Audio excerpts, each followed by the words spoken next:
Hello hello hello everyone, my name is Kumar Gaurav and welcome to our channel let's practice together. तो आज का जो problem of the day है ना, वो है नेक्स्ट ग्रेटर एलिमेंट। क्वेश्चन क्या बोल रहा है, आपको एक एरे दिया हुआ है और उसका साइज दिया हुआ है n।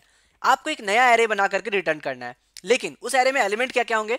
हर एक इंडेक्स के लिए हम लोग चेक करेंगे कि उसके राइट में कौन सा एलिमेंट ग्रेटर है और जो उससे सबसे नियरेस्ट में है। जैसे 1 के राइट में देखो 3, 2 और 4 तीनों ग्रेटर है, लेकिन हम लोग को क्या आंसर देना है, हम लोग को देना है 3। ठीक है, तो नेक्स्ट ग्रेटर एलिमेंट मतलब जो नियरेस्ट है वो वाला। फिर 3 के लिए हम लोग चेक करेंगे, 4 है मेरा ग्रेटर, तो 3 वाले इंडेक्स पे क्या गया, 4 गया। 2 के लिए कौन सा है, 4 है, तो 2 के इंडेक्स में कौन गया, 4 गया। और लास्ट वाले एलिमेंट के लिए राइट में कुछ भी नहीं रहेगा, तो हम लोग को -1 डालना है। यही क्वेश्चन कह रहा है। बढ़िया। इस क्वेश्चन से ना हम लोग बहुत सारे एप्लीकेशंस भी देखेंगे इस क्वेश्चन का। कैसे कैसे देखेंगे, आता है immediate greater element. Immediate greater element में क्या होगा, 1 के इमीडिएट में कौन सा है, 1 के जस्ट बाद कौन सा नंबर आता है, 2 आता है। 2 तो अवेलेबल है, तो हम लोग को यहाँ पे 2 रखना है। लेकिन इस क्वेश्चन में क्या है, नेक्स्ट ग्रेटर एलिमेंट, तो अभी हम लोग उसी पे फोकस करते हैं। इस क्वेश्चन को बनाने का अप्रोच क्या होगा, ये सोचो। सबसे पहले brute force method. Why brute force method, कभी भी कोई क्वेश्चन मिले ना, उसका अगर ब्रूट फोर्स मेथड आपको पता है तभी हम लोग उसमें ऑप्टिमाइजेशन सोच सकते हैं। और खास करके अगर आप इंटरव्यू की प्रिपरेशन कर रहे हो ना, तो ये याद रखना कि जब भी आपसे इंटरव्यूअर पूछे कोई क्वेश्चन, तो आपको ब्रूट फोर्स मेथड बताना है। फिर लेट देम आस्क कि इसको ऑप्टिमाइज करो, फिर आप उसको ऑप्टिमाइज करना। That is a very good way to solve any question. ठीक है, तो हम लोग क्या करेंगे, सबसे पहले एक लूप चलाएंगे 0 से लेकर के n-1 तक। फिर नेक्स्ट एलिमेंट क्या जाएगा, i+1 से लूप चलाएंगे अंदर में। अब हम लोग चेक करेंगे कि यार 1 के लिए क्या 3 मेरा बड़ा है, बिल्कुल बड़ा है, तो मैंने 3 को रिजल्ट में पुश कर दिया। सिमिलरली हम लोग उसी में लूप को ब्रेक करेंगे, सेकंड वाले लूप को, और फिर नेक्स्ट i++। 3 के लिए चेक करेंगे 2 क्या बड़ा है, नहीं बड़ा है। नेक्स्ट 4 बड़ा है, बिल्कुल बड़ा है, तो 4 को हम लोग पुश करेंगे। तो मेरा लूप कितना बार चल रहा है, ऑर्डर ऑफ n² हो गया, क्योंकि 2 लूप लग रहे हैं। लेकिन इस क्वेश्चन में क्या बोला है, expected time complexity is order of n, that means we need optimization। अब हम लोग इसको ऑप्टिमाइज कैसे करेंगे, और मैंने बताया ना, नेक्स्ट ग्रेटर एलिमेंट अपने आप में एक बहुत बड़ा क्वेश्चन है, इससे बहुत सारे एप्लीकेशंस बनते हैं, इसलिए आपको इसका एल्गोरिदम बहुत अच्छे से पता होना चाहिए। हम लोग इस क्वेश्चन को स्टैक की मदद से बनाएंगे, लेकिन यहाँ पे होता है ना, दो तरह से आप अप्रोच कर सकते हो। ट्रैवर्स कहाँ से करना है, 0 से n-1 तक चलना है, या फिर n-1 से 0 तक चलना है। मतलब फ्रंट वे या बैक वे, कौन सा आपको चूज करना है। मैं आपको इस क्वेश्चन में दोनों तरीका बताऊंगा, जो भी आपको बेटर लगे, जो आपको समझ में आ जाए, ताकि अगर क्वेश्चन को कुछ थोड़ा सा ट्विस्ट भी कर दूं ना, तो भी आप उसको बना सको, तो आप उस अप्रोच को चूज कर लेना। ठीक है, अब देखो मैं बैक से कैसे सोच सकता हूं, क्योंकि यहाँ पे दिया हुआ है कि next greater element of last element is always -1। हम लोग को लास्ट एलिमेंट का हमेशा पता है कि -1 ही होगा। तो मेरा एल्गोरिदम कैसा होगा, हम लोग एक स्टैक ले लेंगे, एक रिजल्ट ले लेंगे, और हम लोग को पता है कि जो लास्ट इंडेक्स है ना 4, उसके लिए हमको रिजल्ट में -1 ही रखना है। तो मेरा यहीं से शुरुआत होगा कि मेरा स्टैक खाली है, लास्ट इंडेक्स में -1 रखेंगे। उसके बाद क्या करेंगे, स्टैक में पुश कर देंगे उस एलिमेंट को। तो मैंने 4 को पुश कर दिया। नेक्स्ट एलिमेंट के लिए पास आए, 2 के पास आए, चेक कर रहे हैं कि क्या 2 और जो मेरे स्टैक में रखा हुआ एलिमेंट है, दोनों में से कौन बड़ा है, स्टैक वाला बड़ा है। अगर स्टैक वाला बड़ा है, that means 4 is eligible to be the next greater element for 2। तो मैं 2 के इंडेक्स में जाकर के 4 को रख दूंगा और 2 को पुश कर दूंगा अपने स्टैक में। बढ़िया। अब 3 के पास आ रहे हैं, चेक करें कि स्टैक के टॉप में कौन है, 2 है। क्या 2 मेरा 3 से बड़ा है, बिल्कुल नहीं बड़ा है। That means 2 is not eligible to become for any one. ठीक है, for any element 2 is not eligible to become the next greater element. तो हम लोग क्या करेंगे, पॉप द 2। अब चेक करेंगे 4 के लिए, चेक करो, तो ये एक वाइल लूप चलाएंगे, हर एक एलिमेंट के लिए हम लोग चेक करेंगे, जब तक हमें स्टैक का टॉप जो है कोई बड़ा एलिमेंट ना मिल जाए उस एलिमेंट से, तब तक हम लोग लूप को पॉप करते हुए चलेंगे स्टैक को। ठीक है, देख रहे हैं 4 तो मेरा 3 से बड़ा है, बिल्कुल बड़ा है, तो 3 के लिए 4 मेरा एलिजिबल हो गया नेक्स्ट ग्रेटर एलिमेंट बनने के लिए। तो मैंने उसको रख दिया और मैंने 3 को यहाँ पे पुश कर दिया। नेक्स्ट आता है 1, चेक करते हैं 3, क्योंकि टॉप में वही है, तो देख रहे हैं यार 3 तो मेरा बड़ा है 1 से, that means 3 is also eligible to become the next greater element for 1, and we got the answer. कितना आसान था ना। तो ये था लास्ट से ट्रैवर्स करने का फायदा। तो हम लोग वही करते हैं, एक स्टैक ले लेते हैं, जो मैंने अभी बताया उसी को हम लोग कोड करेंगे। आप चाहो तो वीडियो पॉज करके खुद से यहाँ पे कोड करके देख लो कि आप बना पाते हो या नहीं। ठीक है, हम लोग एक वेक्टर ले लेते हैं, जो मेरा यहाँ पे रिटर्न टाइप दिया हुआ है। सो वेक्टर मेरा क्या है, long long, and let's call it result. अब हम लोग का लूप चलेगा ना, हम लोग का लूप कहाँ से चलेगा, int i equals to n-1 से चलेगा, and i is greater than 0, तब तक हम लोग i माइनस करते रहेंगे। बढ़िया। अब क्या करेंगे, हम लोग बोले थे एक वाइल लूप चेक करेंगे, कब तक, जब तक मेरा स्टैक जो है वो एम्प्टी ना हो जाए, या तो फिर अभी हम लोगों ने देखा था ना, जिस केस में हम लोगों ने 3 और 2 में 2 को पॉप किया था, उस केस का सोचो। हम लोग क्या बोलेंगे कि ARR जो आई है, क्या वो मेरा ग्रेटर हो जाता है या फिर इक्वल टू है किससे, स्टैक के टॉप से। अगर ऐसा कोई केस आ जाता है, जिस केस में था 3 और 2 के केस में था, तो हम लोग 2 को पॉप कर दिए थे, तो हम लोग स्टैक को पॉप कर देंगे, खाली कर देंगे। अब हम लोग चेक करेंगे कि क्या मेरा स्टैक जो है वो एम्प्टी है, और स्टार्टिंग के केस में भी ये ट्रू था ना, 4 के केस में स्टैक मेरा एम्प्टी रहेगा, तो रिजल्ट में क्या होना चाहिए, -1। यही तो हम लोग को पता था, तो हम लोग बोलेंगे रिजल्ट के उस ith इंडेक्स पे क्या करो, -1 को रख दो। एल्स हम लोग क्या करेंगे, रिजल्ट के उस ith इंडेक्स पे बोलेंगे स्टैक का जो टॉप है that is only eligible to become the next greater element, तो उसी को रख दो।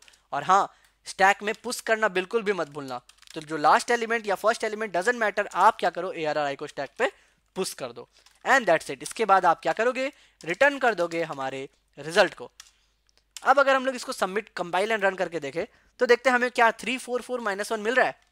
यहाँ पर हम लोग को 344 -1 नहीं मिल रहा है, बल्कि सेगमेंटेशन फॉल्ट हो रहा है। अब ये सेगमेंटेशन फॉल्ट क्यों आता है एरर, देखो सेगमेंटेशन फॉल्ट तब आता है जब हम लोग उस वाले इंडेक्स को खोज रहे हैं जो कि अभी तक हम लोगों ने डिफाइन ही नहीं किया है। हम लोग रिजल्ट ऑफ आई तो लिख रहे हैं, लेकिन क्या रिजल्ट को हम लोग डिफाइन किए हैं, नहीं किए। हम लोगों ने एक रिजल्ट वेक्टर तो लिया है, लेकिन साइज तो डिफाइन ही नहीं किया है। जब तक साइज नहीं डिफाइन करोगे आप ith इंडेक्स पे जाओगे कैसे। So this is a very good error. अगर आपको सेगमेंटेशन फॉल्ट मिल रहा है, इसका मतलब आप उस इंडेक्स पे जाना चाहते हो जिस जहां तक आप पहुंच ही नहीं सकते हो, जो डिफाइंड ही नहीं है। तो हम लोग क्या करेंगे, रिजल्ट को यहाँ पे n से डिफाइन कर देंगे कि जो मेरा एरे का साइज है वही मेरा रिजल्ट का साइज होगा। Now compile and run. तो समझ में आया, ये जो छोटा सा एरर है, बहुत ही छोटा एरर है, लेकिन आपको ये पता होना चाहिए, otherwise you can never solve it. आप खोजते रहोगे कि मेरा एरर कहाँ था। That's it. तो हमारा आंसर बन करके तैयार है। अगर आप चाहो तो सबमिट करके देख लेना, आपका ये सारे टेस्ट केसेस पास हो जाएंगे। अब आता है हम लोगों का पहला अप्रोच, ठीक है। यहाँ पे देखो सारे टेस्ट केसेस पास हो गए, ठीक है, बढ़िया। So let's think from the starting कि अगर हम लोग 0th इंडेक्स से जा रहे हैं तो हम लोग कैसे सोचेंगे। तो मैं इसको करता हूँ कमेंट, मैं इसको यहाँ से कमेंट कर देता हूँ, क्योंकि मुझे स्टैक लगेगा, मुझे वेक्टर लगेगा, बस ये फॉर लूप चेंज होगा। फॉर लूप क्या होगा, अभी मेरा फॉर लूप हो जाएगा कुछ ऐसा कि इंट हो जाएगा i इक्वल्स टू 0 से i is less than n and i plus plus. इसके लिए मुझे सोचना है। सेम यहाँ पे देखो, यहाँ पे मुझे पता है कि हर एक एलिमेंट, जिस एलिमेंट पे मैं मॉडिफाई नहीं करूंगा उसके लिए -1 होना चाहिए, जिसका कोई ग्रेटर एलिमेंट नहीं है -1। तो मैं क्या कर रहा हूँ, जब इनिशियलाइज कर रहा हूँ ना n, उसी समय -1 रख देता हूँ। डन।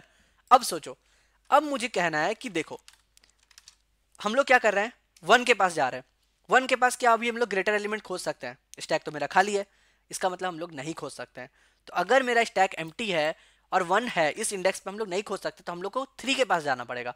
इसका मतलब ये जो 1 है ना, इसको हम लोग अपने स्टैक में रखेंगे, तभी तो हम लोग देखेंगे ना कि 3 के पास एलिजिबल हो रहा है या नहीं हो रहा है। जब हम लोग बैक से जा रहे थे तो हम लोग ग्रेटर एलिमेंट को रख रहे थे अपने स्टैक में कि 4 can be a greater element और नॉट फॉर 3 और 2 और फॉर 1। लेकिन जब स्टार्टिंग से जा रहे हैं ना, तो हम लोग चूज करेंगे कि जो ARRI है that can be eligible to become the greater element for the stack 1। मतलब 1 के लिए हम लोग को रखना है, तो हम लोग 1 के लिए तो नहीं रखेंगे, हम लोग क्या रखेंगे, 0th इंडेक्स के लिए बोलेंगे कि 0th इंडेक्स के लिए ये 3 मेरा ग्रेटर एलिमेंट हो सकता है या नहीं। थर्ड मतलब 3 के लिए नहीं रखेंगे, हम लोग बोलेंगे फर्स्ट इंडेक्स के लिए ये मेरा 4 नेक्स्ट ग्रेटर एलिमेंट हो सकता है कि नहीं। इसका मतलब हम लोग स्टैक में क्या रखेंगे, इंडेक्स रखेंगे। याद रखना, यही है मेन अप्रोच। अगर हम स्टार्टिंग से चल रहे हैं then we have to store the index, और अगर आप लास्ट से चल रहे हो देन गुड, आप स्टोर करो ना अपना जो स्टैक। हम लोग क्या कर रहे थे, ARRI को रख रहे थे, क्योंकि that only will become the eligible for next greater element, ठीक है। तो हम लोग क्या बोलेंगे, यहाँ पे लास्ट में क्या करना है, स्टैक डॉट पुश करना है हम लोग को, इंडेक्स i को हम लोग पुश करेंगे, ठीक है। वाइल लूप क्या होगा कि अगर मेरा स्टैक जो है एम्प्टी नहीं है, सेम केस, एंड हम लोग यहाँ पे बोलेंगे क्या ARRI जो है, ठीक है, अभी हम 3 के पास है, 1 के पास स्टैक खाली है मेरा, वाइल लूप में नहीं जाएगा, स्टैक को पुश कर दे रहे हैं। अभी मेरे स्टैक में क्या है, मेरे स्टैक में है 0 इंडेक्स है। अब हम लोग चेक करें कि क्या ARRI, अभी i कहाँ है, 3 है, ठीक है, i मेरा 1 है, इसलिए ARRI जो है वो 3 है। हम लोग बोल रहे हैं 3 जो है क्या वो ग्रेटर देन मेरा ARR स्टैक के टॉप वाला इंडेक्स पे जो है वो है। तो बिल्कुल स्टैक के टॉप में क्या है, 0th इंडेक्स है, और ARR 0 क्या है, 1 है। तो इसका मतलब 3 क्या है, 1 का ग्रेटर एलिमेंट है ना। तो अब हम लोग क्या करेंगे, बोलेंगे रिजल्ट में रिजल्ट ऑफ i जो है आप उसको मॉडिफाई कर दो ARRI से, डन। और आप क्या कर दो, स्टैक को कर दो खाली, स्टैक को कर दो खाली, क्योंकि अब मुझे जो है मिल चुका है इस इंडेक्स के लिए, तो मेरा 0th जो है वो खाली हो जाएगा, क्योंकि इसके लिए तो हमने बना दिया, ठीक है, ये खाली हो गया। फिर नेक्स्ट हम लोग क्या चेक कर रहे हैं, नेक्स्ट आ गया स्टैक में हम लोग पुश कर दिए i को, मतलब अब हो गया 1 इंडेक्स के लिए। फिर नेक्स्ट चेक किए 2, क्या मेरा 2 जो है वो greater than stack dot top है, बिल्कुल नहीं है, नहीं है ना, तो ये तो वाइल लूप में जाएगा ही नहीं। इसका मतलब हम लोग यहाँ पे क्या पुश करेंगे, यहाँ पे पुश करेंगे 2 भी, ठीक है, ये इंडेक्स पुश कर रहे हैं, 0 1 2 ये इंडेक्स है ना कि नंबर, ये याद रखना। फिर आता है 4, क्या 4 जो है वो मेरा स्टैक के टॉप से बड़ा है? बिल्कुल बड़ा है। तो हम लोग क्या करेंगे, रिजल्ट में 4 को रख देंगे और क्या करेंगे, पॉप कर देंगे स्टैक को, मतलब सेकंड इंडेक्स का काम हो गया। फिर फर्स्ट इंडेक्स के लिए चेक करो कि क्या 3 से भी 4 बड़ा है? बिल्कुल बड़ा है। तो 1 के लिए भी आप उसी को करो, मतलब मेरा एक ही लाइन में सारा काम हो गया, मतलब ये छोटा सा लाइन ही मेरा सब काम कर दिया। ठीक है, कितना आसान था ना। चलो कंपाइलर रन करके देखते हैं, इसका भी आंसर 344 - 1 ही आना चाहिए। सो आई होप आपको समझ में आया होगा कि जब हम लोग स्टार्टिंग से चल रहे हैं, देखो यहाँ पे कुछ गड़बड़ हुआ है। क्या गड़बड़ हुआ है? हमारे आंसर आया है -1 3 -1 4। तो यहाँ पे मेरा गलती आया है। क्यों गलती आया है? देखो हम लोग क्या कर रहे हैं ना, रिजल्ट के आई में रख रहे हैं ARRI, लेकिन ARRI मेरा रिजल्ट के आई में नहीं, रिजल्ट के उस स्टैक डॉट टॉप वाले इंडेक्स पे होना चाहिए था। तो मैंने गलती किया कि यहाँ पे आई लिख दिया। तो यहाँ पे आई के बदले क्या होगा, स्टैक के टॉप में हम लोग डालेंगे कि उस इंडेक्स के लिए मेरा ARRI जो है नेक्स्ट ग्रेटर एलिमेंट है। अब कंपाइलर रन करके देखते हैं। छोटी सी मिस्टेक थी लेकिन बहुत अच्छी मिस्टेक थी। ठीक है, तो आपको इससे भी और सीखने मिल रहा है। देखो 344 - 1, लेट्स सबमिट द कोड। तो ये था दूसरा अप्रोच जहाँ पे हम लोग ने स्टार्टिंग से किया।